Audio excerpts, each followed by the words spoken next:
bangiga Somaliland iyo wasaaradda maaliyaddu waa isku shaqo isku madaxayaan oo qaranka ay u hayaan waa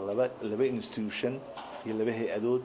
oo u qaabilsan qaranka arrimaha maaliyadda wasaaradda maaliyadda bangiguna waa bangiga wada shaqayn wanaagsan baa bangiga iyo ka dhaxaysa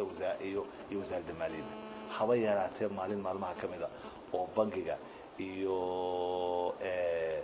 wasaaradda maaliyaddu ay wax isla diideen ma jirto meesha shaqa taalo culays baa yaalo duruuf baa taalo wadogti laakiin haba yaraatee wax isfahmi waayo bangiga iyo wasaaradda maaliyadda runtii ka dhaxeeya ma jiro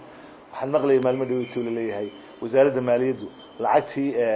bangiga lagu xireyn lahaa ayaan bangiga arrinta waxba kama jiraan lacagtaasi bangiga ku xirootay oo lagu xireeyay raadiya wasaaradda maaliyaddu markay lacagta qabato saacaday doontay dee bangiga u geysaa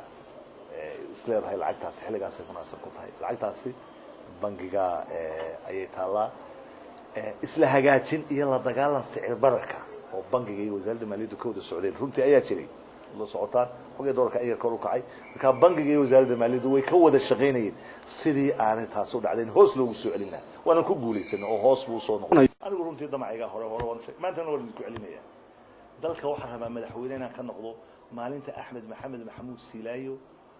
ama teeramkiisa labaad u dhamaado ama isagu uu ka yiraahdo dalka inaan madaxweyne ka noqdo doonaya waxay taasi ku xiran tahay tartan axsaab xisbi u cilaajira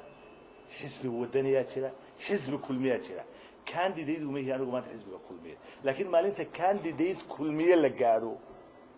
ilaahay hayna gaarsiiyo